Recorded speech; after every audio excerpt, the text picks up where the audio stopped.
में आ गया सबको? Class is over, now you may leave. ये इतना पूरा अपन ने पढ़ लिया है यहां तक का, ठीक है। Those who want to leave they may leave. Clear हुआ? मैं सुनाता हूं, रुको। रेडी? देखो अगेन मैं बता रहा हूं कि पिता के ऊपर कम लिखा गया है, इसका मतलब ये नहीं कि पिता के लिए लिखा नहीं जा सकता, पिता के लिए अपार रूप से लिखा जा सकता है।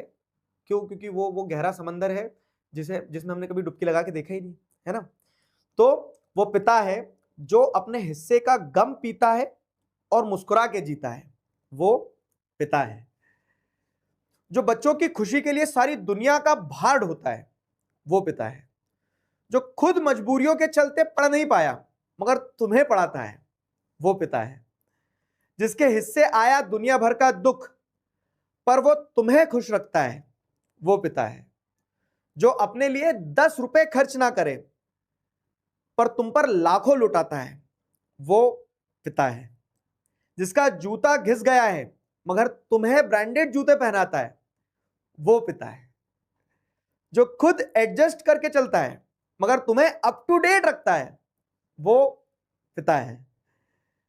जिसने बस इतना कहा, तुम पढ़ो बाकी सब मुझ पर छोड़ दो, वो पिता है।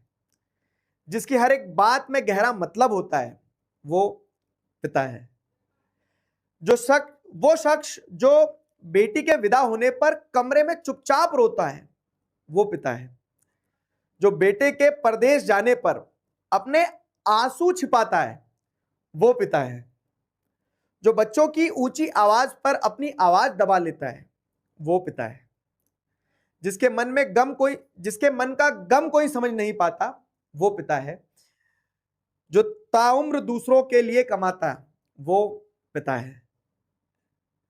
जिसके हिस्से सिर्फ त्याग करना आया, वो पिता है। जिसने अपना पेट काटकर तुम्हारा भविष्य बनाया, वो पिता है। जिसे समझकर भी कोई समझ नहीं पाया, वो पिता है। हाँ, मतलब आप छोटे छोटे एंगल्स पे अगर देखने की कोशिश करोगे तो यू विल रियलाइज कि मतलब ऐसा है ना कि उन्होंने तुम्हारे लिए क्या नहीं किया।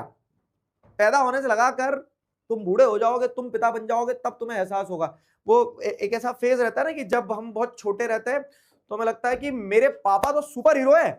फिर हम शायद टीनेज में आते तो हमें लगता है कि यार पापा को कुछ ज्यादा ही पड़ी रहती है। फिर तुम्हें ऐसा लगता है, बड़े हो जाते हो, तुम खुद कमाने वाने लगते हो, तुम्हें लगता है कि पापा को कुछ नहीं आता है। फिर एक फेज आएगा जब तुम बाप बनोगे, जब तुम्हारा बेटा उस चश्मे से देखना शुरू करेगा, तब तुम्हें रियलाइज होगा कि यार शायद पापा को कुछ तो पता था। फिर और जब जैसे जैसे समय का अनुभव होगा तब तुम्हें रियलाइज होगा क्या कि पापा को सब कुछ पता था, बस समस्या क्या हो गई कि हम उस समय समझ नहीं पाए।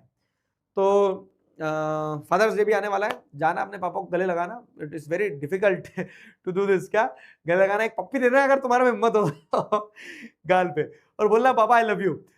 इतना कर गए तो तुम जीवन में बहुत कुछ कर जाओगे, क्योंकि इसी चीज की तो हिम्मत चाहिए रहती है कि आपको सब पता है, आप सब जानते हो, लेकिन बस वो हिम्मत नहीं कर पा रहे हो। तो गो अहेड, एक टास्क दे दिया तुम्हें होमवर्क क्वेश्चन में ये करना। ठीक है, तो मिलते हैं मंडे को, तब तक अपना ध्यान रखो, मुस्कुराते रहो। अभी के लिए साइन ऑफ करते हैं, signing off with this Gulu Gulu, bye bye. ठीक है, गुड नाइट।